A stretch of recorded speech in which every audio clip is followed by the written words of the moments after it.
March 7th, 1944, 12,000 feet above Brandenburg, Germany. Oberleutnant Dieter von Kirchner checked his fuel gauge, 187 gallons, 3 hours of combat time, perhaps more if he conserved. He adjusted his oxygen mask and scanned the eastern horizon through the armored glass of his Messerschmitt Bf 109G6. The morning sun painted long shadows across the frozen German countryside below, and stretching from west to east, like a plague of metallic locusts, came the Americans. 400 B-17 flying fortresses, maybe more.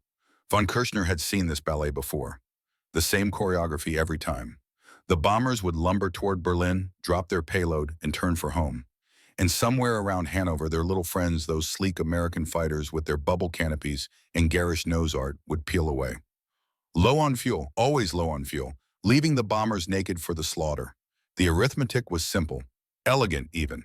A P-51 Mustang consumed approximately 65 gallons per hour at cruise settings. Their internal tanks held just over 200 gallons. The Americans had added drop tanks, extra fuel pods slung under the wings, giving them perhaps another 150 gallons each. But combat maneuvering, the violent aerobatics of dogfighting, tripled fuel consumption. By the time they reached Berlin, they would be flying on fumes and prayers. Von Kirchner had done the calculations 100 times. The numbers never lied. Berlin lay 470 miles from the Allied bases in England. The Mustangs could escort the bombers perhaps 300 miles, maybe 320 if they were fortunate. Then physics would demand they turn back. They always turned back. His own aircraft operated under different constraints. The Daimler-Benz DB605A engine beneath his feet produced 1,475 horsepower and consumed 70 gallons per hour at cruise. Full internal tanks gave him 188 gallons. With the bomber stream still 200 kilometers distant, he had time. All the time in the world. Rada eins to Schwarm, von Kirchner's voice crackled through the radio to his flight of 4 Messerschmitts. Hold altitude. Maintain station. Let them come to us. 3 clicks of acknowledgement came back. His pilots knew the drill. To his right, flying 200 meters away in the number 2 position, was Feldwebel Ernst Fischer, 22 years old, 73 hours in type. The boy had been with the squadron for 6 weeks and still flew like he was afraid of his own shadow. Too timid, too careful. But he followed orders well enough. Von Kirchner was 26, old for a fighter pilot. He had 34 confirmed victories painted on the rudder of his aircraft, 18 heavy bombers, 12 P-47 Thunderbolts, 4 Spitfires. He had been flying combat missions since the summer of 1942, back when the Americans were still learning which end of a fighter pointed forward. He knew the rhythm of this war, the pattern, the predictable dance of fuel and distance and time.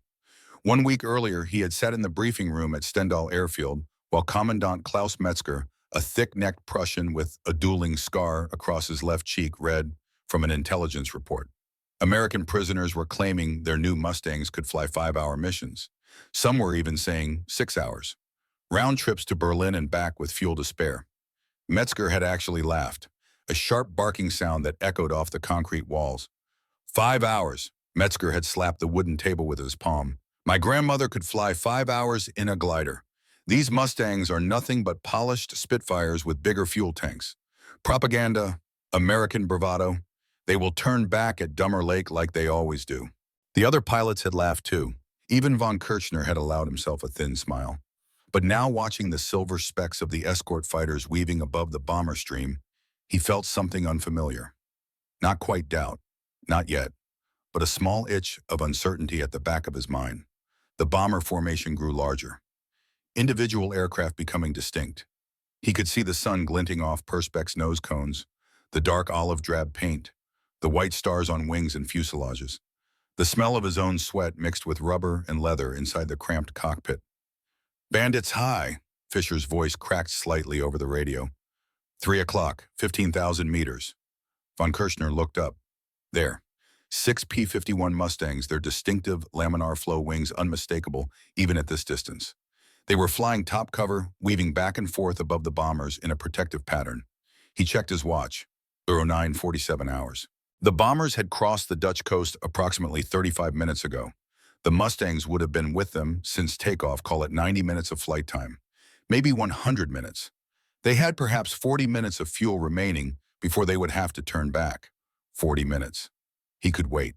Patience was a weapon just as powerful as the two 13mm MG 131 machine guns and single 20mm MG-151 cannon loaded in his aircraft.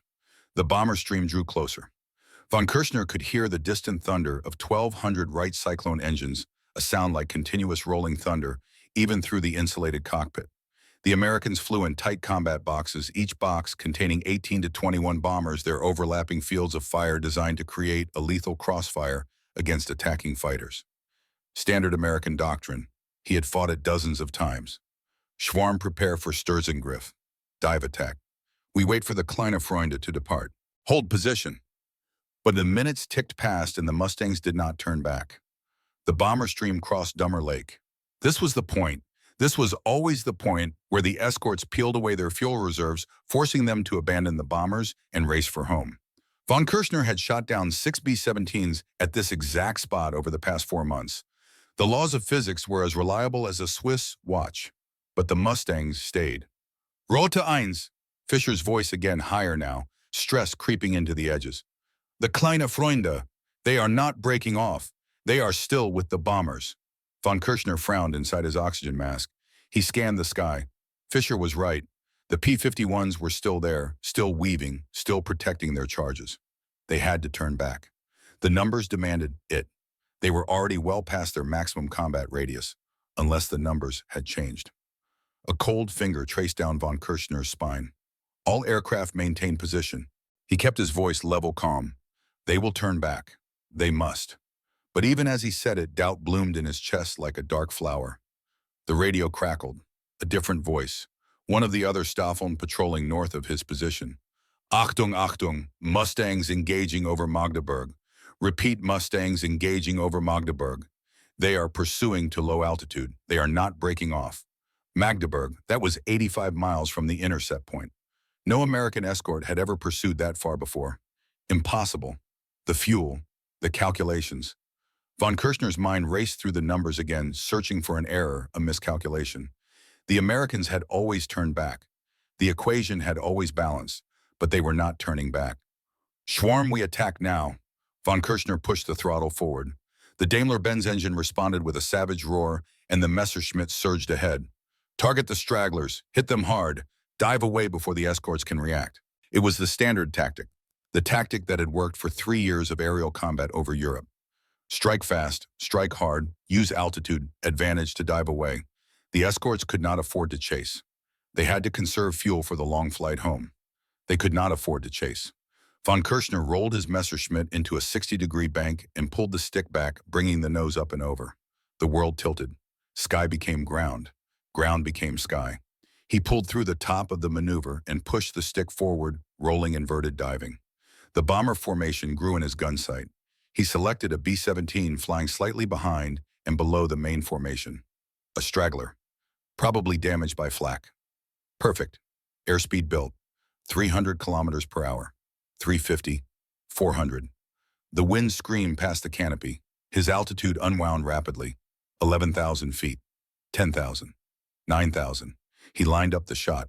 The B-17 grew larger in his reflector sight. He could see the dorsal turret tracking toward him, twin 50 caliber machine guns swiveling. Range 800 meters, 700, 600. His finger found the trigger, but before he could fire, Fischer's voice exploded through the radio. Brake left, Mustang on your 6. Von Kirchner's training took over. He did not think. He did not question. He simply acted. Left hand yanked the stick hard left, while his left foot slammed the rudder pedal. The Messerschmitt snap-rolled, dumping airspeed in a brutal turn that crushed him into his seat with 4 times the force of gravity. Tracers stitched past his right wing. Bright orange golf balls floating past in impossible slow motion. .50 caliber rounds. American. If even one of those hit his fuel tank or coolant lines, he was dead. He reversed the turn, rolling right, diving steeper. The Messerschmitt shuddered as airspeed climbed past 450 kilometers per hour. He risked a glance in his rearview mirror. A P-51 Mustang was locked onto his tail. Close, maybe 200 meters. Close enough that he could see the pilot's leather helmet through the bubble canopy. The American was firing in short, controlled bursts. Professional. Disciplined. Von Kirchner pulled hard, trying to break the Mustang's tracking solution. The G-forces crushed him down into his seat. His vision grayed at the edges. He grunted against the pressure, tightening his stomach muscles, forcing blood back up to his brain. The Mustang stayed with him, turn for turn, maneuver for maneuver. This was wrong. The American should be breaking off. He should be worried about fuel. He should be calculating the distance back to England and deciding that von Kirchner was not worth the risk. But he was not breaking off. Von Kirchner rolled inverted and pulled through again, trading precious altitude for airspeed. 7,000 feet, 6,000. The ground rushed up to meet him. He leveled out at 4,000 feet and jammed the throttle to the stops. Full emergency power. The engine screamed. Oil temperature climbed into the red zone. He did not care. He needed separation, needed distance. The Mustang stayed with him. 1 minute passed, 2 minutes, 3. Von Kirchner's hands were slick with sweat inside his leather gloves. The American was still there, still firing occasional bursts when he had a shot, still pursuing with what seemed like infinite patience. 4 minutes, 5. The numbers were screaming at him now. The American had been with the bomber stream for at least 90 minutes. He had been in combat maneuvering for 5 minutes at maximum throttle. He should be close to his reserves. He should be calculating bingo fuel and realizing he was already past the point of no return. But he was not breaking off. 6 minutes. Von Kirchner made a decision, a desperate one. He pointed the nose of his Messerschmitt toward a line of flak batteries protecting a synthetic oil plant near Luna. The Americans would not pursue through their own flak fields. They would not risk being shot down by friendly fire. He dropped to 500 feet, racing across the frozen landscape at over 500 kilometers per hour. Trees blurred past, roads, villages. The flak zone was ahead, marked by the black puffs of exploding 88mm shells blooming like poisonous flowers in the sky above the plant. He flew straight into it. The flak batteries opened up. Black explosions surrounded him. The Messerschmitt shook with the concussion of near misses. A piece of shrapnel punched through his left wing, leaving a jagged hole the size of a dinner plate. The smell of cordite filled the cockpit. But he was through, clear on the other side. He checked his mirror. The Mustang was gone. The American had finally broken off, unwilling to fly through the flak barrage. Von Kirchner let out a breath he had not realized he was holding. His hands were shaking. His heart hammered against his ribs like it was trying to escape his chest. He looked at his fuel gauge. 37 gallons remaining. Maybe 40 minutes of flight time if he was conservative. Stendal Airfield was 65 kilometers to the northwest. He would make it. Barely. He turned toward home. The last 10 kilometers, his engine began to sputter. Fuel starvation. He feathered the throttle, trying to coax every last drop from the tank. The propeller windmilled uselessly. He was gliding now, trading altitude for distance. The temperature dropped as the engine cooled. His breath fogged inside the oxygen mask. Stendal appeared ahead. The concrete runway, the dispersal areas. Home. He made it to the airfield perimeter with 200 feet of altitude remaining. Just enough. He lowered his landing gear and flaps, feeling the aircraft slow settling into the glide.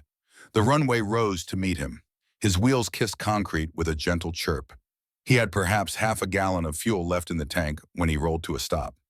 Von Kirchner sat in the cockpit for a long moment, hands still gripping the stick and throttle adrenaline gradually draining from his system like water from a cracked vessel. His crew chief ran out to the aircraft, concern written across the man's weathered face. Von Kirchner climbed out on shaking legs. As his boots touched the ground, he looked up. High above the airfield, perhaps 5,000 feet, 4 P-51 Mustangs were circling. Just circling. Waiting. Like sharks around a sinking ship. They were not low on fuel. They were not racing for home. They were hunting, waiting for German fighters to take off or land at their most vulnerable. The numbers had changed. Everything had changed. Von Kirchner watched the Mustangs circle for 30 seconds before they finally turned west and disappeared into the haze. They had made their point. Inside the operations building, Commandant Metzger was reading reports. 15 separate reports from 15 different pilots, all telling the same impossible story. The Mustangs were not turning back, and they were pursuing deep into German airspace. They were following German fighters to the ground. They were orbiting Luftwaffe bases. Metzger looked up as von Kirchner entered. The commandant's face had lost its earlier certainty. The dueling scar across his cheek seemed to stand out more prominently, a livid white line against pale skin. "Tell me I am reading these wrong." Metzger's voice was quiet, dangerous. "Tell me our pilots are mistaken." Von Kirchner said nothing. He simply pulled off his flight gloves and dropped them on the table. Metzger stood and walked to the window, staring out at the airfield. "The Americans have a saying, there is no such thing as a free lunch. Everything has a quitte. Everything has a price. These Mustangs, they must have a weakness. They must be giving up something for this range. They are not. Von Kirchner's voice was flat, empty. They have found a way to defeat the arithmetic. From another pilot across the room, Hauptmann Otto Kern, a gaunt man with 27 victories, came a bitter laugh. We relied on their fuel limitations to create windows of opportunity. We would wait just outside escort range, strike when they turned back. Those windows are closed now. Metzger turned from the window. Then we fight them differently. We mass our forces. We hit the bombers before the escorts can react. They follow us down, von Kirchner interrupted. I was pursued for over 6 minutes at full combat power. The American should have been calculating his fuel reserves. He should have been worried about making it home. But he flew like he had unlimited fuel. No aircraft has unlimited fuel. Metzger's voice rose. It is impossible. Tell that to the Americans. The room fell silent. Outside the sound of aircraft engines. More fighters returning from the morning's engagement. The operations telephone rang. Someone answered it, listened, hung up. Feldwebel Fischer is missing. The voice came from the communications officer. Last seen engaged with Mustangs over Brandenburg. Von Kirchner closed his eyes. Fischer, the boy who flew too carefully, who was too afraid of his own shadow. Gone, probably spinning into the frozen German earth while his killer flew home with fuel to spare. Metzger sat down heavily. For a long moment he said nothing. Then quietly, how much fuel did you land with? Half a gallon, maybe less. And the American who chased you, von Kirchner, met the commandant's eyes. I do not know, but he did not break off because of fuel concerns. He broke off because I flew through our own flak. That was the only thing that stopped him. Metzger picked up one of the intelligence reports and read from it. American prisoners claim the new Mustang with Merlin engine shows fuel consumption of only 43 gallons per hour at 25,000 feet, 300 miles per hour cruise. Internal fuel 269 gallons, 2 drop tanks of 110 gallons each. Total fuel load 489 gallons. He did the calculation on a piece of paper. His hand stilled. He looked at the number he had written. 11.4 hours of flight time at cruise settings. Berlin was 470 miles from England, round trip 940 miles. At 300 miles per hour, that was 3.1 hours of flying time. Add 30 minutes of combat maneuvering. Total mission time 3.6 hours. Fuel remaining 7.8 hours. The Americans could fly to Berlin, fight for 30 minutes, and still have enough fuel to orbit the city for over 7 hours if they wanted to. Metzger set down the pencil. His hand was shaking slightly. We are fighting a new kind of war. His voice was barely above a whisper, one where the enemy can be everywhere, where there is no sanctuary, no safe moment. Von Kirchner said nothing. There was nothing to say. The equation had spoken. The arithmetic of aerial warfare had been rewritten, and the new formula favored the Americans so completely that it was almost obscene. Dismissed. Metzger's voice was hollow. Get some rest. We will fly again this afternoon. Von Kirchner walked out into the pale March sunlight. Across the airfield, ground crew were refueling and rearming fighters. Pilots stood in small groups, smoking cigarettes, talking in low voices. Everyone had heard, everyone knew. The hunters had become the hunted. And somewhere over the North Sea, American pilots were flying home with fuel gauges that still read half full, already planning tomorrow's hunt. The numbers were simple, brutal, unforgiving. And for the first time in 3 years of war, Oberleutnant Dieter von Kirchner understood what it meant to be on the wrong side of an equation.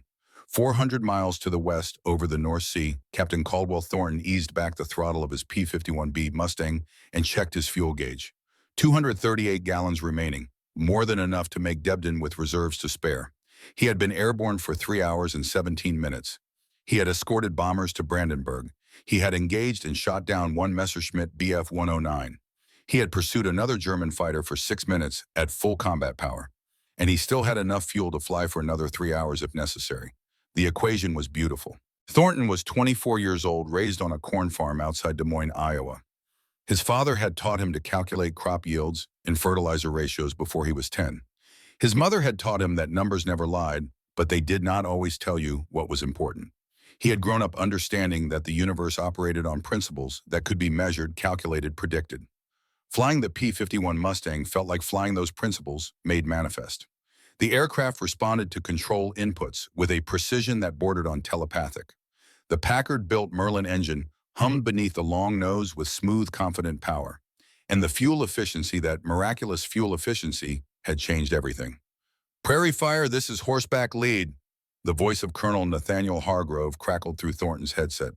Status, Thornton keyed his microphone. Horseback lead, Prairie Fire. 238 gallons remaining. One bandit destroyed. Aircraft condition green. Good kill, Cal. Form up on me. We are going home. Thornton scanned the sky and found Hargrove's aircraft a silver speck against the gray overcast 2,000 feet above. He advanced the throttle slightly and climbed to join the formation. Around him, other P-51s were doing the same, gathering like a flock of migratory birds for the flight back to England. Below, the North Sea stretched to the horizon, a vast expanse of cold, gray water. Thornton did not like flying over water. If the engine quit, you had perhaps 90 seconds before hypothermia made your hands too numb to work the raft release. 2 minutes before unconsciousness. 3 minutes before death. The water looked black and thick as oil from this altitude. But the engine did not quit. The Packard Merlin ran with the reliability of a locomotive, smooth, constant, predictable. Thornton's thoughts drifted back to the German pilot he had chased.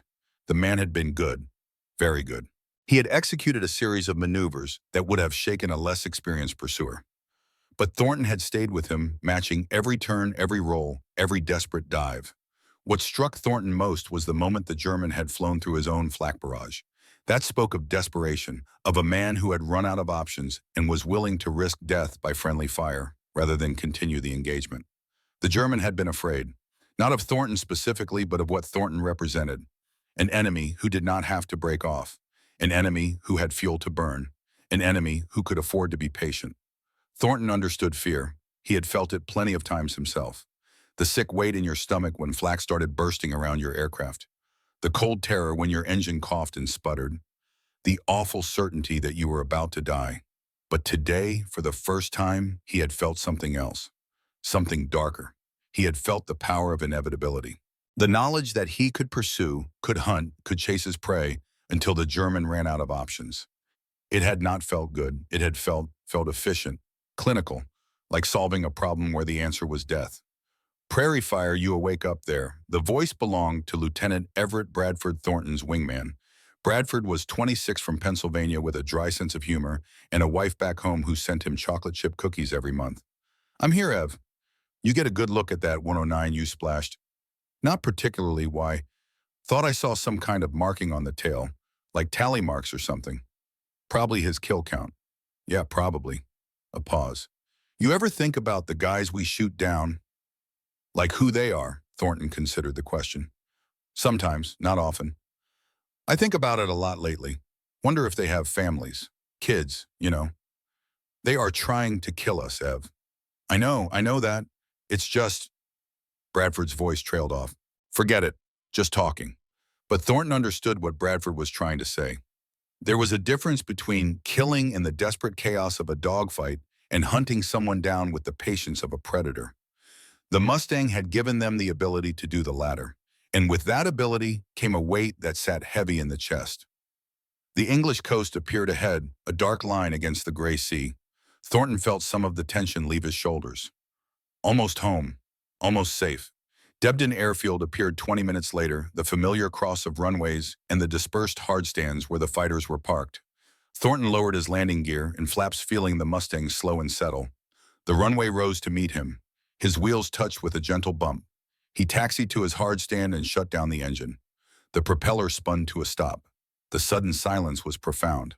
His crew chief, a stocky Irish-American named Murphy, climbed onto the wing as Thornton opened the canopy. How'd she run, Captain? Like a Swiss watch. Thornton unbuckled his harness and climbed out. His legs were stiff from 3 hours in the cockpit. The smell of aviation fuel and grass filled his nose. Murphy was already inspecting the aircraft, running his hands over the skin, checking for damage. Fuel, Boston, 220 gallons when I landed. Murphy whistled. Brandenburg, and back with 220 remaining. A year ago, we would have called that witchcraft. A year ago, it would have been. Thornton walked toward the operations building. Other pilots were arriving, climbing out of their fighters, gathering in small groups to share cigarettes and swap stories. The mission had been a success. All bombers had reached their target, minimal losses. The Mustangs had claimed 6 German fighters, destroyed with no losses of their own. By the old arithmetic, it was a good day. Inside the operations building, the intelligence officers were setting up for debriefing. Thornton grabbed a cup of coffee, black and strong, and found a seat. The coffee was terrible, but it was hot, and that was enough. Colonel Hargrove entered and stood at the front of the room. He was 42 years old from Virginia, with premature gray hair and eyes that had seen too much. For the war, he had been a mathematics professor at the University of Virginia. He understood numbers. He understood what the Mustang represented. "Gentlemen," Hargrove's voice cut through the conversation. The room fell silent. "Effective immediately, we are changing our tactics. We are no longer simply escorting bombers. We are now hunting German fighters wherever we find them." A murmur ran through the assembled pilots. Hargrove continued, "The P-51 gives us an advantage that no escort fighter in history has ever possessed. Range, endurance. The ability to go anywhere the Germans can go and stay longer when we get there. We are going to exploit that advantage to its fullest extent." He pulled out a map and pinned it to the board behind him. Red circles marked Luftwaffe airfields across northern Germany. "After we escort the bombers to target, we will break off in flights of 4 and sweep these airfields. We will catch them taking off. We will catch them landing. We will force them to fight on our terms when we choose where we choose." Thornton studied the map. Some of those airfields were over 400 miles from Debden, round trip of 800 miles, at the edge of even the Mustang's remarkable range. "Sir," one of the other pilots raised his hand, "what about fuel reserves?" "You will have enough," Hargrove's voice was confident. "The numbers work. Trust the numbers." The briefing continued for another 30 minutes. Hargrove outlined the new tactical doctrine in detail. Primary mission: bomber escort. Secondary mission: seek and destroy German fighters. Tertiary mission: attack targets of opportunity, trains, vehicles, airfields. The old doctrine had been simple. Stay with the bombers. Protect them at all costs. Do not pursue German fighters more than a few miles from the formation. The new doctrine was revolutionary. Go hunting. Make the Germans afraid to fly. Dominate the airspace so completely that the Luftwaffe could not operate in daylight. When the briefing ended, Thornton walked outside. The afternoon sun was breaking through the overcast, painting golden light across the airfield. Mechanics were working on aircraft. New planes were arriving from the factory, fresh paint gleaming. "Cal." Thornton turned. Lieutenant Commander Wesley Parrish was walking toward him. Parrish was 28, from Texas, with a slow drawl and a mind like a calculator. He had been an aeronautical engineer before the war and now served as the squadron's technical advisor. "Wes, got a minute? Want to show you something." Parrish led Thornton to a small office in one of the hangars. Inside, a chalkboard covered one wall filled with numbers and diagrams. "I have been running the calculations." Parrish tapped the board with a piece of chalk. "The Packard Merlin burns just 43 gallons per hour at optimal settings. 25,000 feet, 300 miles per hour true coin airspeed." Thornton nodded. He had heard these numbers before. "Compare that to conventional fighters." Parrish wrote another number. "The P-47 Thunderbolt burns 95 gallons per hour at similar settings. The Spitfire burns about 60. The Merlin is more efficient, much more efficient, but it is not just the engine." Parrish drew a cross-section of a wing. "This is a conventional wing. See how the air separates from the upper surface here that creates drag. Now this is the Mustang's laminar flow wing." He drew another diagram. "The air stays attached much longer. Drag is reduced by almost 20%. Thornton studied the diagrams. "So we have an engine that burns less fuel in an airframe that needs less power to maintain speed." "Exactly. It is a compound advantage. Each element multiplies the other." Parrish smiled. "The Germans are still calculating our range based on conventional fighters. They do not understand what we have. They are learning." "Are they?" Parrish set down the chalk. "I read the after-action reports. German fighters are still trying to draw us away from the bombers, still trying to make us chase them. They think if they can get us to burn fuel in combat maneuvering, we will have to break off. Eventually, we will have to break off. Eventually, but not for 3 hours." Parrish's voice held a note of something close to wonder. "Kel, do you understand what that means? We can orbit Berlin for 3 hours. We can fly to Czechoslovakia and back. We can go anywhere in the Reich and still make it home." Thornton did understand, and the understanding brought with it a weight that settled on his shoulders like a lead blanket. "The Germans cannot match this," Parrish continued. "The Bf-109 burns 70 gallons per hour. The FW-190 burns 95. Even with drop tanks, they cannot extend their range the way we can. The arithmetic favors us completely. War is not supposed to be fair, Wes." "No, I suppose not." Parrish looked at the chalkboard for a long moment. My father was a Baptist minister. He used to say that the Lord works in mysterious ways. I think he would find it mysterious that his work is being done through thermodynamics and aerodynamics. Thornton left Parrish's office and walked back to his barracks. Inside, he pulled out a piece of paper and began to write a letter home. Dear Mom, I am well. The weather here is cold and gray, but we are warm enough. The food is terrible, but there is enough of it. We flew a mission today. I cannot tell you where, but it was far, farther than we used to be able to go. We have new aircraft now. They can fly for hours and hours without stopping. It is strange to have so much fuel, like having time that you do not know what to do with. I shot down a German fighter today, my 18th. They give you medals for that sort of thing. I do not feel like I did anything worth a medal. I just followed the procedures, pointed the nose where it needed to be, pressed the trigger when the geometry was right. The German fell out of the sky. I have been thinking about what you said in your last letter, about how war changes people. You are right, it does, but not in the ways I expected. I thought it would make me harder, angrier. Instead, it has made me tired, so very tired. We have an advantage now, a big one. The new airplane lets us do things that were impossible before, and the officers are excited about it. They talk about hunting Germans, about destroying the Luftwaffe, about winning the war. But Mom, there is something that bothers me. When you have too much of an advantage when the other side has no chance, it stops being a fight. It becomes something else, something that feels wrong even when I know it is necessary. I do not know how to explain it. The German I fought today, he was good, skilled, but he had to run away because he was worried about fuel, and I did not. I could chase him as long as I wanted. I could be patient, and that patience felt cruel. Is it wrong to feel bad about winning you have to go?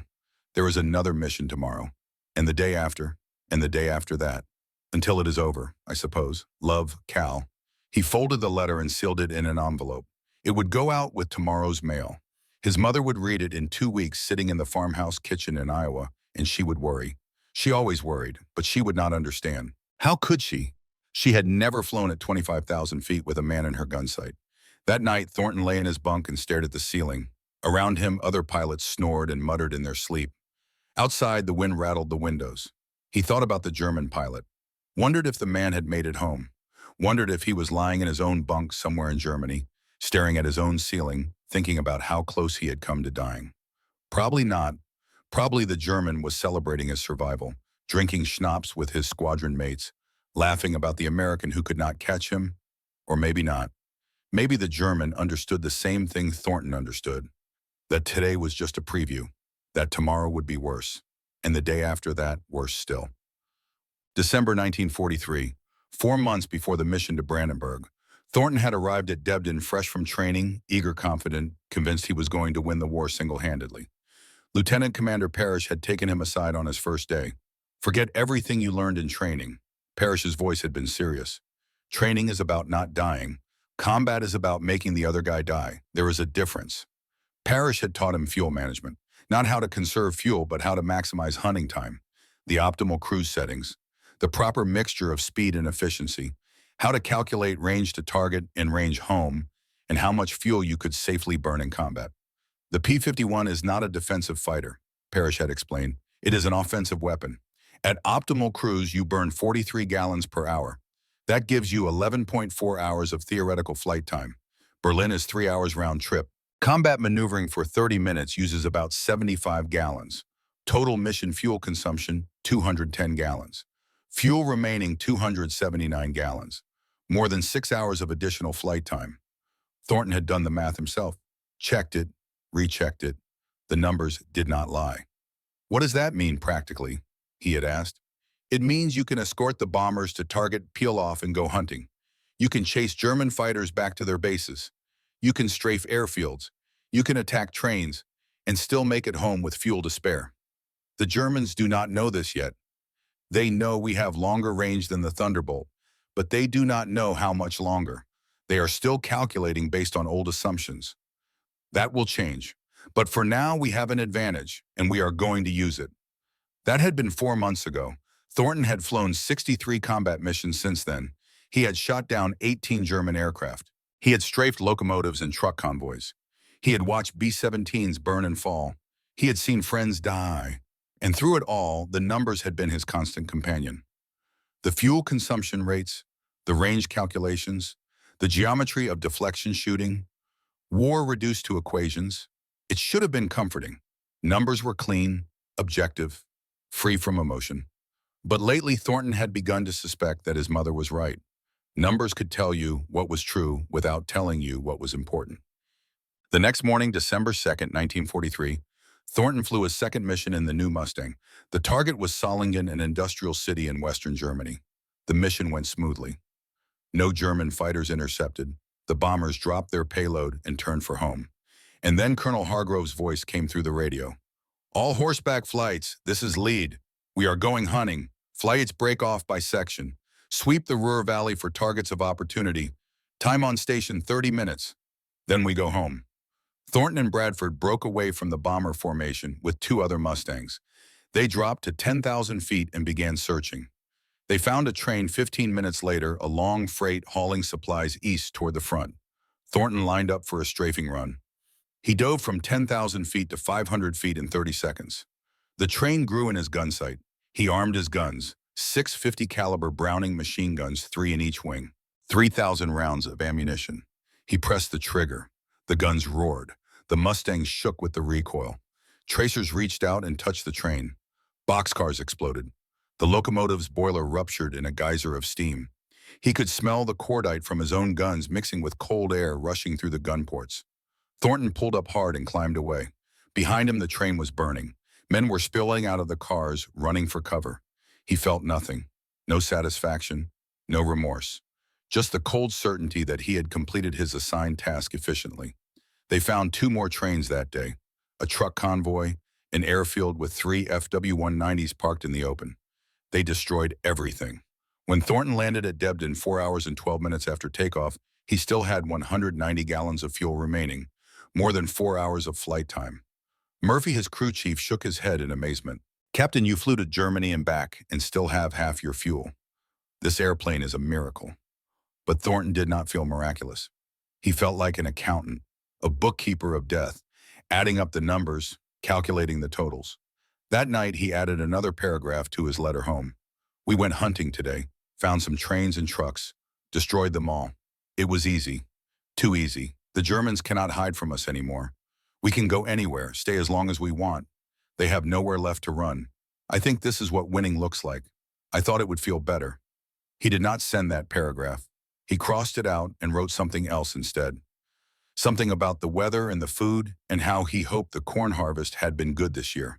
His mother did not need to know what winning really felt like. May 29th, 1944, Leipzig, Germany.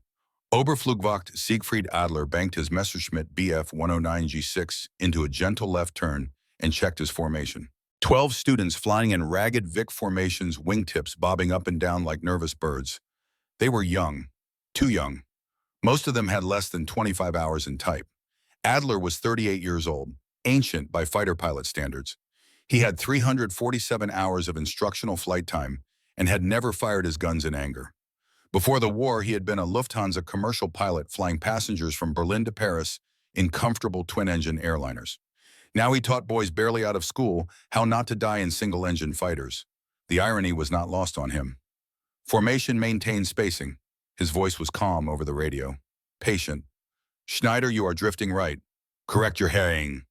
One of the fighters wobbled back into position. The pilot was probably overcorrecting on the rudder pedals. They all did it first. The Mustang had a narrow landing gear and a powerful engine. It wanted to swap ends on you if you were not careful. "Better. Now we are going to practice a basic swarm breakaway. On my mark, break into pairs. Lead elements go left, wingman, go right. 30-degree bank, maintain altitude." Among the 12 students was Flieger Wolfgang von Kirchner, 19 years old, 23 hours total time in the Bf 109. He had arrived at the training base 6 weeks earlier, fresh-faced and eager, his Luftwaffe uniform still creased from the supply depot. Adler had noticed him immediately, not because he was particularly talented, but because he carried himself with a quiet determination that reminded Adler of someone. It took a week before he realized who. Wolfgang looked exactly like Dieter von Kirchner, the ace from JG-11, whose photograph appeared in the Luftwaffe magazine last month. Same sharp features, same pale blue eyes. Are you related to Oberleutnant Dieter von Kirchner? Adler had asked during ground school. My brother, sir. He has 34 victories. 37 now, sir. He wrote last week. Wolfgang had said it without pride or boasting. Just a fact. His brother was an ace. He was a student with 23 hours who could barely hold formation. Now 3,000 meters above Leipzig, Wolfgang flew in the number 4 position, concentration visible, even from a distance, in the way he gripped the stick too tightly. All aircraft on my mark, 3-2-1 break.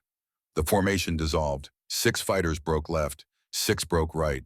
It was not pretty. One student overbanked and nearly collided with his wingman. Another broke the wrong direction entirely. Adler sighed. They would get better. They had to. The front was consuming pilots faster than the training schools could produce them. These boys would be in combat squadrons within 2 months, whether they were ready or not. The numbers were brutal. Germany had started the war with approximately 4,000 trained fighter pilots. By 1944, perhaps 500 of those original pilots remained alive. The rest were dead, wounded, or captured. The training pipeline was producing 800 new pilots per year. The front was consuming 1,200. Eventually, the equation would balance itself. Germany would simply run out of pilots. But that was not Adler's concern. His job was to teach these 12 boys basic formation flying, to give them enough skill that they might survive their first 5 missions. After that, they were on their own. Reform on me. Let us try that again. The fighters gathered back into formation, slower this time, more carefully. Wolfgang slotted into position with more confidence than before. Perhaps he was learning. Adler checked his watch. They had been airborne for 40 minutes. Another 20 minutes of practice, then they would return to base. Simple training flight. No stress, no danger. Then Lieutenant Rolf Zimmermann's voice crackled through the radio. Zimmermann was flying top cover 3,000 meters above the training formation, watching for Allied aircraft. Achtung, amerikanische Jäger. 9 o'clock high, multiple contacts. Adler's blood turned to ice. He looked left and up. There, silhouetted against the bright sky, were the distinctive shapes of P-51 Mustangs. Not 2 or 3, 8 of them, maybe more. This was a training area, designated non-combat airspace. The Americans knew that, everyone knew that, but the Mustangs were diving. All students break engagement, dive for the deck, get to treetop level, and head for base. The formation disintegrated. 12-109s scattered like startled quail. Adler pulled his fighter into a hard climbing turn, trying to position himself between the students and the attacking Americans. Zimmermann was already engaged, his aircraft twisting and turning with an attacking Mustang. The Americans had the advantage of altitude and speed. They fell on the students like wolves on sheep. Adler saw the first student die, a boy named Muller, 18 years old, from Hamburg. His 109 simply came apart under the hammering of 650 caliber machine guns. One moment it was an aircraft, the next it was debris tumbling toward the earth, trailing smoke and fire. The smell of burning aluminum reached Adler even at this distance. Dive, dive, do not try to fight them. But some of the students panicked and tried to turn into their attackers. Basic instinct. Face the threat. It was exactly the wrong thing to do. A Messerschmitt could outturn a Mustang in a sustained dogfight, but that required skill and experience. These boys had neither. Adler saw a second student, then a third, then a fourth shot down in less than 90 seconds. One of the Mustangs locked onto Wolfgang von Kirchner. Wolfgang broke hard right, a good instinctive reaction, but he broke too hard. His aircraft stalled and snap-rolled. He was tumbling now out of control, losing altitude. The sound of his labored breathing came through the radio. Adler dove after him, but a Mustang cut across his nose. He had to pull up hard to avoid a collision. By the time he recovered, Wolfgang was 3,000 meters below, still tumbling. Then, miraculously, the boy recovered. The 109 pulled out of the spin and leveled off barely 500 meters above the ground. Wolfgang was flying again, heading east at full throttle, trying to escape. But the Mustang followed, patient, methodical. The American pilot did not hurry. He simply flew behind Wolfgang, matching his turns, waiting for the perfect shot. Adler tried to help. He dove on the Mustang, but another American intercepted him. Suddenly, Adler was fighting for his own life, twisting and turning, trying to shake the American who was glued to his tail. The American was good, very good. Every maneuver Adler tried, the Mustang matched. The distance between them slowly closed. 600 meters, 500, 400. Adler could hear the sound of bullets striking his aircraft, the harsh metallic clang of 50 caliber rounds punching through aluminum. His engine coughed. Oil pressure dropped. Coolant temperature spiked. Black smoke poured from the cowling. He was finished. I am hit. Bailing out. Adler rolled the 109 inverted and pulled the canopy release. The slipstream tore the canopy away. He released his harness and fell free. The wind buffeted him. Sky and ground swapped places in dizzying rotation. He pulled the ripcord. The parachute deployed with a violent jerk that knocked the breath from his lungs. Suddenly the world was quiet, peaceful. He hung suspended in the sky, swaying gently beneath the white canopy. Above him the fight continued. He counted flashes of machine gun fire, explosions, aircraft falling, and then he saw Wolfgang. The boy's 109 was trailing smoke from the engine. The Mustang was right behind him, perhaps 200 meters back. Wolfgang was trying to reach the airfield, trying to get home. But the American was patient, inexorable. The Mustang's guns fired, a short burst, 2 seconds no more. Wolfgang's aircraft shuddered. The engine exploded in a geyser of flame and black smoke. The 109 nosed down and impacted the ground at 300 kilometers per hour. There was no fireball, just a cloud of dirt and debris that hung in the air for a moment before settling. The sound of the impact echoed across the landscape. Adler looked away. He had seen enough death. He landed in a farmer's field 10 minutes later. His parachute caught on a fence post and dragged him 20 meters before he could release it. A Wehrmacht truck picked him up an hour after that. By the time he reached the base, it was over. 12 students had taken off that morning.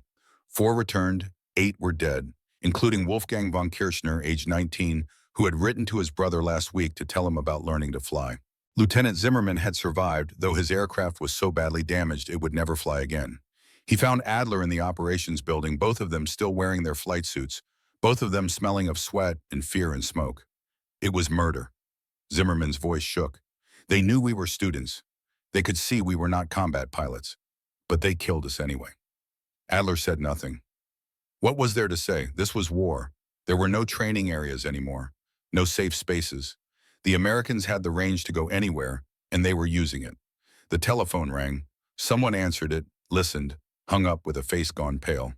That was Fighter Command, the American formation that attacked us. They hit 4 other training fields this morning. Estimated casualties, 53 student pilots killed. 53. In one morning, it would take 6 months to replace them. 6 months that Germany did not have. Adler walked outside. The sun was shining. It was a beautiful day. Clear blue sky, temperature mild, perfect flying weather. He thought about Wolfgang von Kirchner, thought about writing a letter to the boy's family. What would he say? Your son died during a training flight, that he never had a chance, that his 23 hours of experience meant nothing against American pilots. With 400 hours, he would write the letter. It was his duty. But he would not tell them the truth.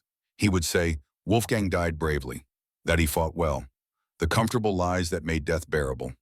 The next morning, Adler was reassigned. No more flight instruction. He was being sent to JG-77, a combat squadron on the Eastern Front. They needed experienced pilots, even 40-year-old commercial airline pilots who had never fired their guns in anger. He did not protest. What was the point? Germany was losing. The numbers made that clear. They were running out of fuel, running out of pilots, running out of time. But the war would continue until the arithmetic balanced itself, until there was nothing left to lose. 400 miles to the west at Debden, Captain Caldwell, Thornton sat in the intelligence debriefing and answered questions about the mission to Leipzig. How many aircraft did you personally engage? 2. I shot down 1 confirmed, the other broke off. Describe the engagement. Thornton described it. The dive from altitude, the student pilot who tried to run, the chase that lasted perhaps 90 seconds, the burst of fire that set the German's engine ablaze, the crash. His voice was flat, mechanical. He might have been describing the weather. The intelligence officer made notes. Good kill, Captain. That brings your total to 19. 19. Thornton thought about that number. 19 aircraft destroyed. 19 pilots, some dead, some captured, some perhaps surviving to fight another day. 19 human beings whose lives had intersected with his for a few brief moments before mathematics and geometry determined the outcome. After the debriefing, Lieutenant Bradford found him outside. That was rough today. Bradford's voice was quiet. Which part? All of it, but especially the kid I shot down. He could not have been more than 18. Barely knew how to fly. Thornton said nothing. I keep thinking, Bradford continued. What if that was my kid brother? Tommy is 17. In a year, he will be old enough to enlist. What if he ends up in a fighter and runs into some German ace who shoots him down before he knows what is happening? The Germans are not training aces anymore, Ev. They are training replacements. That is supposed to make me feel better. No, it is just a fact. Bradford pulled out a cigarette and lit it with shaking hands. I signed up for this to protect bombers, to help win the war. I did not sign up to shoot down kids who barely know how to fly.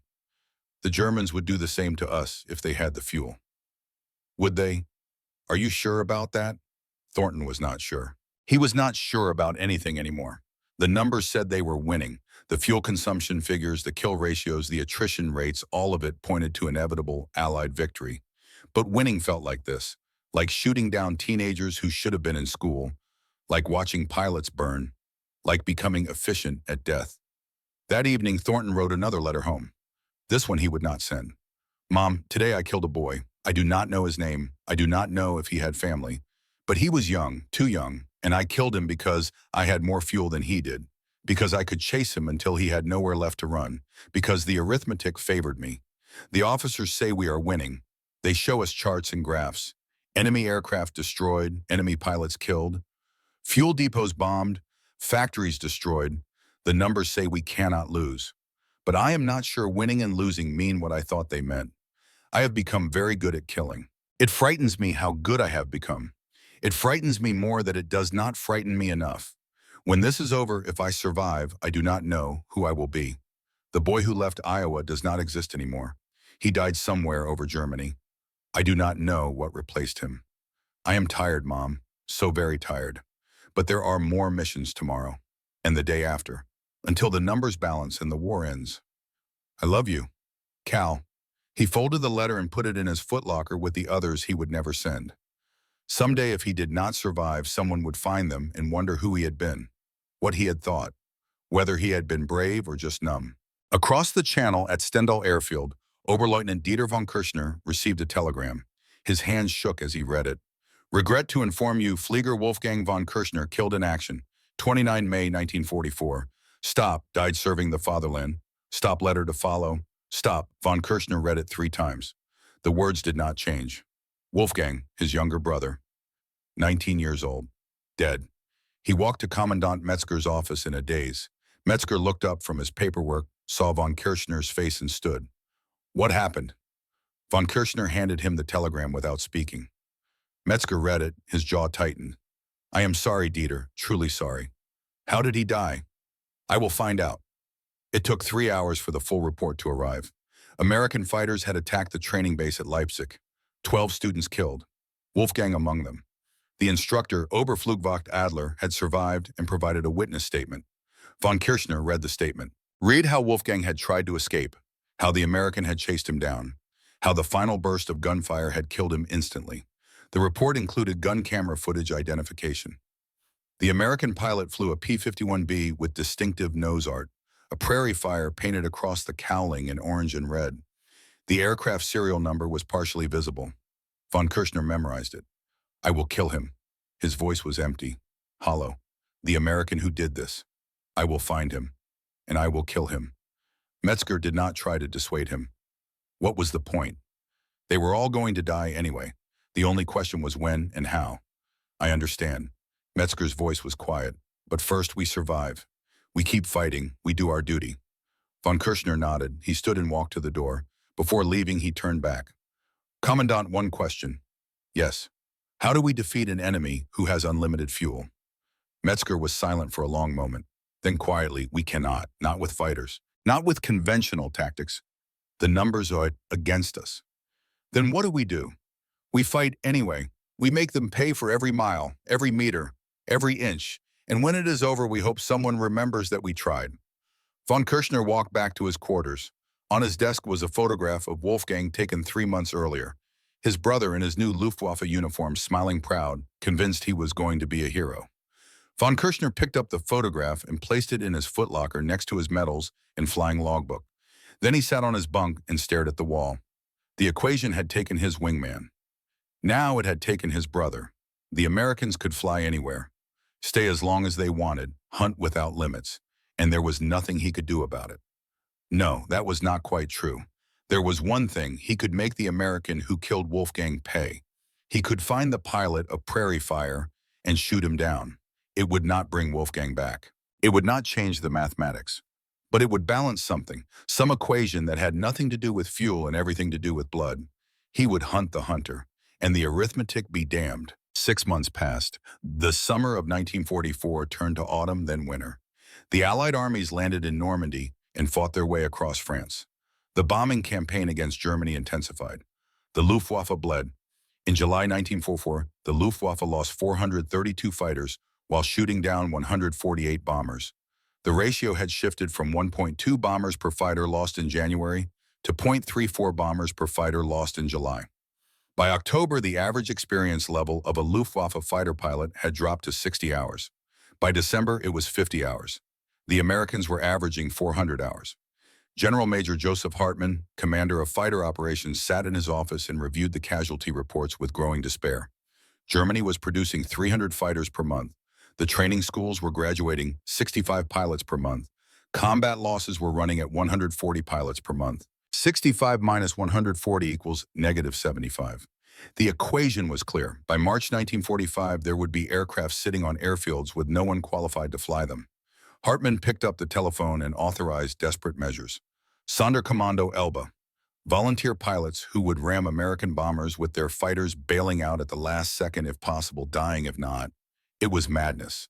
But when all rational options have been exhausted, madness becomes policy. December 16, 1944. The Ardennes Forest. Hitler launched his last great gamble in the West. Explicit orders to all units, attack only in bad weather. The reason was simple. Clear skies meant Mustangs, and Mustangs meant annihilation. For 3 days, German forces advanced under heavy overcast. Then on December 23rd, the weather cleared. The Mustangs came.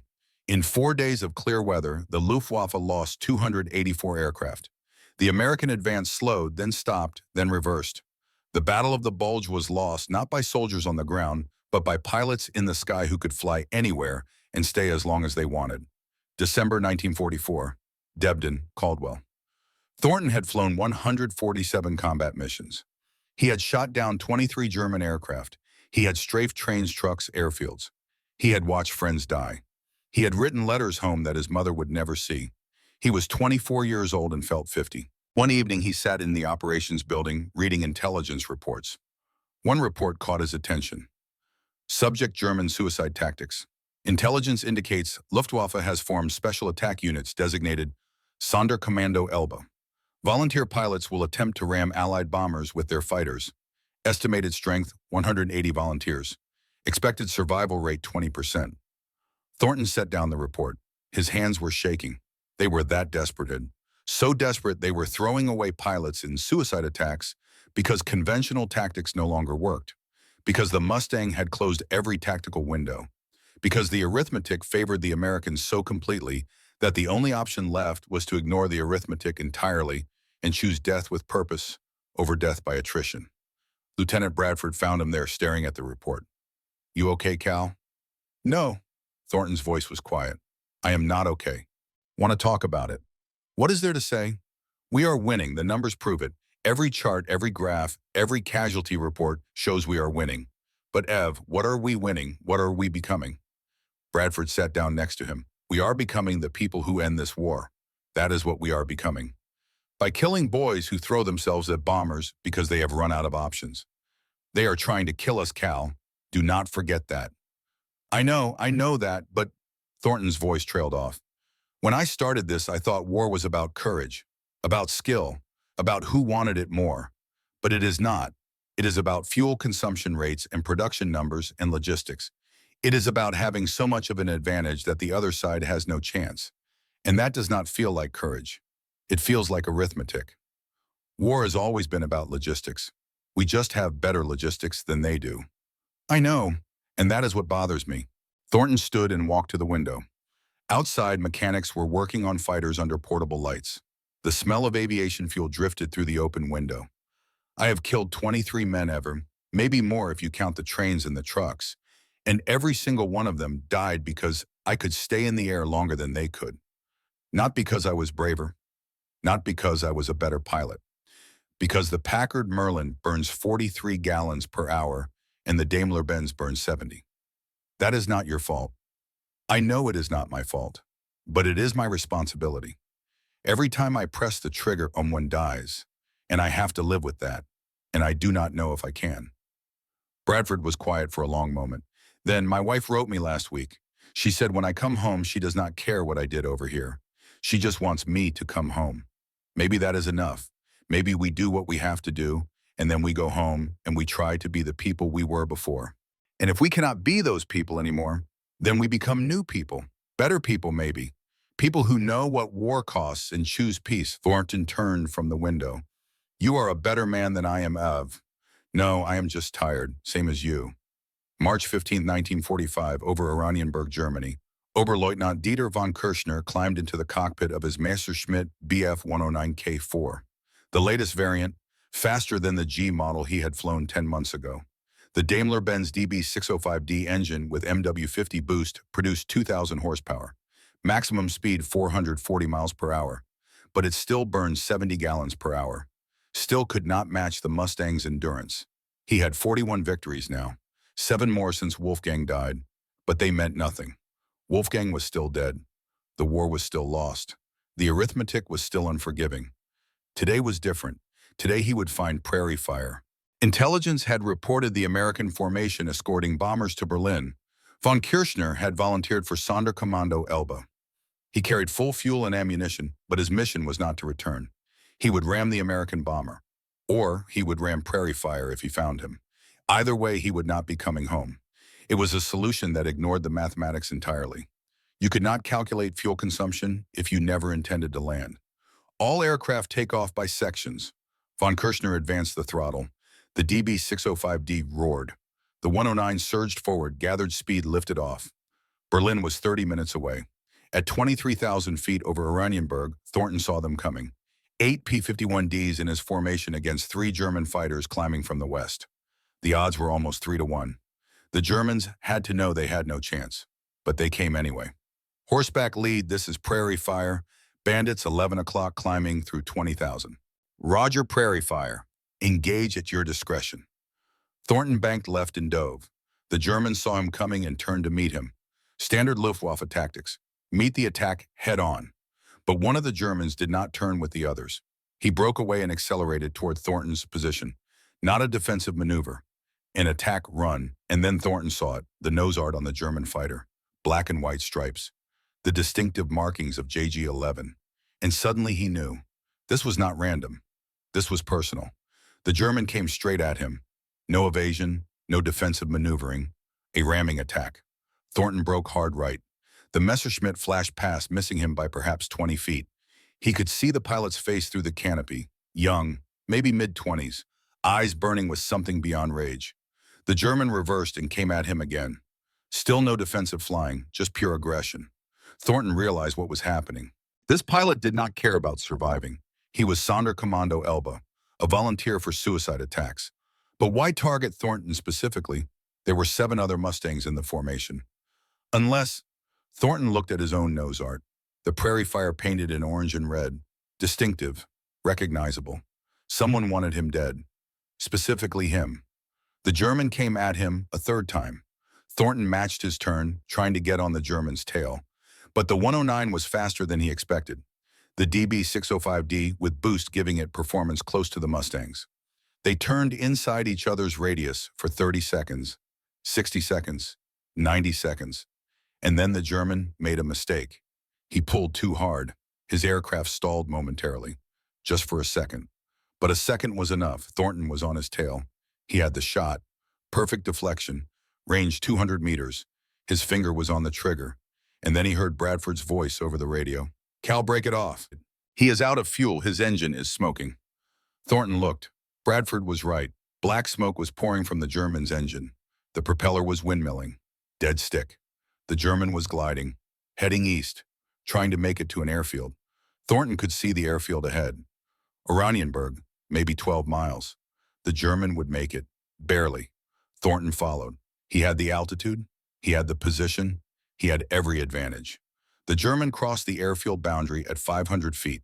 Gear down, flaps extended, committed to landing. Thornton was 600 feet behind him, gun camera rolling. Perfect shot. His finger was on the trigger. 2 millimeters of pressure. That was all it would take. He could see the pilot's face in his gun sight, could see the helmet, the oxygen mask, the eyes checking mirrors knowing Thornton was there, knowing he was defenseless. The German was young, not much older than Wolfgang had been, someone's brother, someone's son. Thornton's finger relaxed on the trigger. He pulled up, climbed away, waggled his wings. The pilot's salute. Respect. Below, the German landed safely, rolled to a stop, climbed out of his aircraft and looked up at the sky where Thornton's Mustang was climbing away. Thornton turned west, toward England, toward home. Bradford's voice came through the radio. "Cal, why did you not take the shot?" "Because I won the arithmetic, Eva. I did not need to win his death."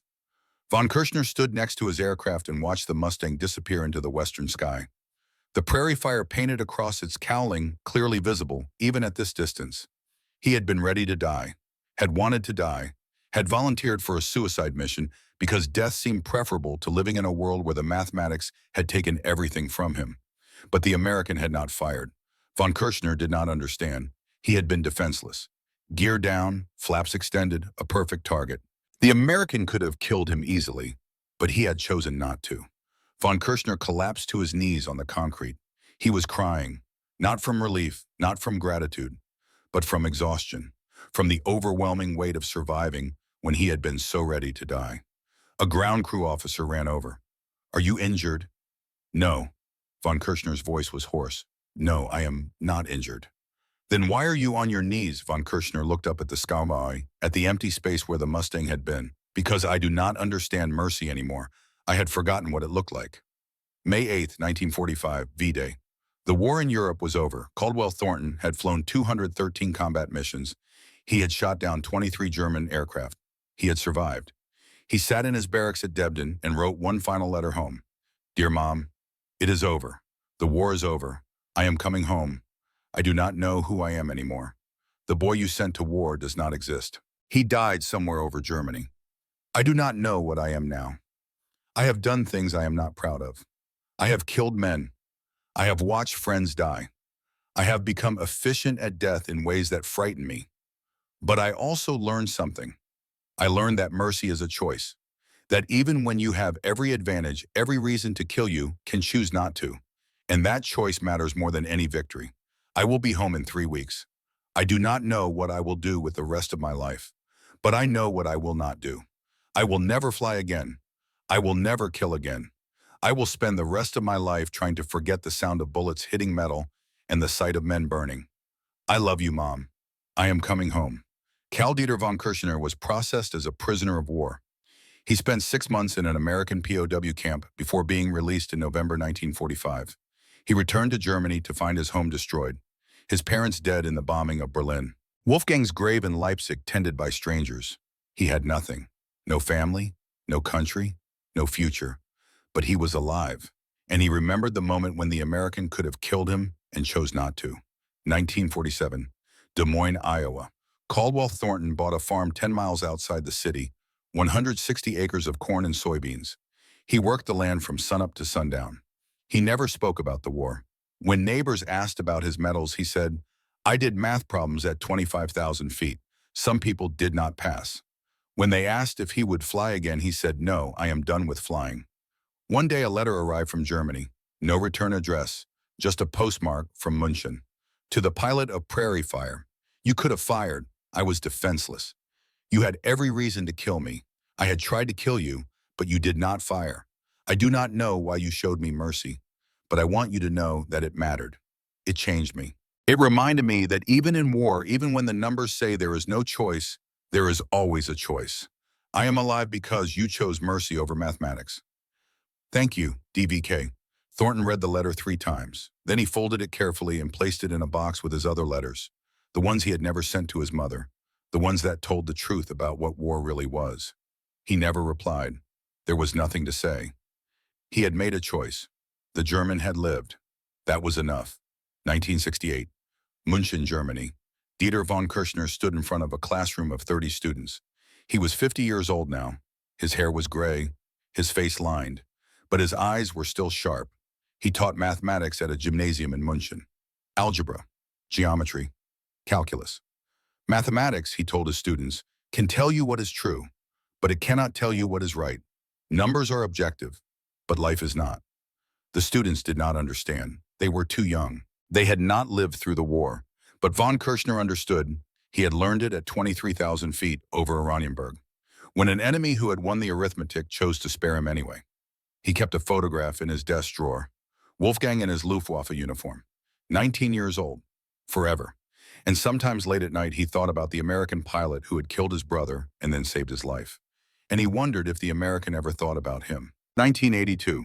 Des Moines, Iowa. Caldwell Thornton died of a heart attack at age 62 while plowing his Southfield. The local newspaper ran a short obituary. Caldwell Thornton, 62, died March 15th. He served as a fighter pilot in World War II. He is survived by his wife Martha and 2 daughters. Services will be held Friday at First Methodist Church.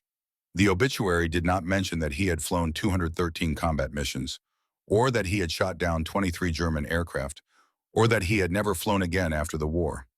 His daughters cleaned out his effects and found the box of letters, the ones he had never sent. They read them and cried.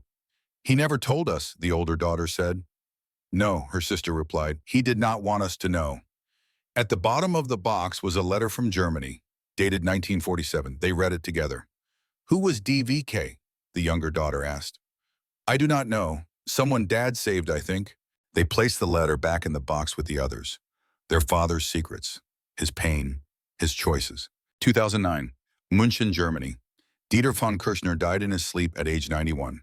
He had lived 46 years longer than he had expected to live on that March day in 1940. He had never married, had no children, had spent his life teaching mathematics to teenagers who would never understand why he sometimes stopped in the middle of a lecture and stared out the window at the squinting.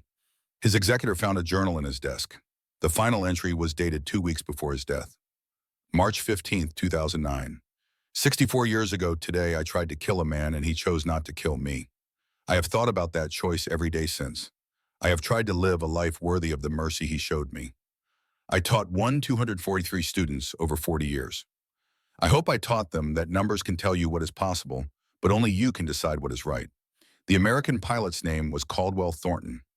I learned this only 3 years ago when a historian contacted me about writing a book. I learned that he died in 1982. I learned that he never flew again after the war.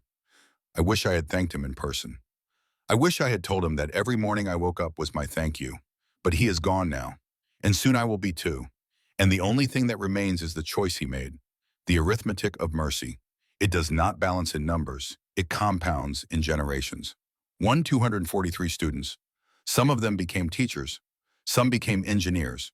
Some became parents who taught their children that mercy matters more than mathematics. That is Caldwell Thornton's legacy. Not the 23 aircraft he shot down, but the one life he chose to spare. And through that one life, thousands more. The journal was donated to the German War Museum. It sits in an archive box in München, a testament to a choice made at 23,000 feet on a March day in 1945. 2024, Wright-Patterson Air Force Base, Ohio. The restored P-51D sits in the National Museum of the United States Air Force. The nose art has been carefully repainted, a prairie fire in orange and red across the cowling. The placard next to it reads P-51D, Mustang Prairie Fire, serial number 44, 14733, flown by Captain Caldwell Thornton, 4th Fighter Group 213 combat missions. Aerial victories. The P-51 Mustang changed aerial warfare not through superior dogfighting ability, but through superior endurance. With a combat radius of 750 miles, it could escort bombers to any target in Germany and still have fuel to hunt enemy fighters. Range 650 miles. Maximum speed 437 mph. Service ceiling 900 feet. Fuel consumption 43 gallons per hour at cruise. The Mustang did not just win battles. It redefined what was possible in aerial combat. Control of the air belongs not to the best dogfighter, but to the force that can stay longest and appear most often. The numbers tell the story. But they do not tell the whole story. They do not tell you about the German pilot who tried to ram this aircraft and was spared instead of shot down. They do not tell you about the American pilot who came home and never flew again. They do not tell you about the 46 years and 243 students and the countless lives touched by a single choice, to show mercy when mathematics demanded death. But that story exists, in journal entries and letters never sent, in memories that fade but never quite disappear. The arithmetic of war is cold and precise. Fuel consumption and kill ratios and attrition rates. But the arithmetic of mercy is different. It does not balance in numbers. It compounds in generations. The end.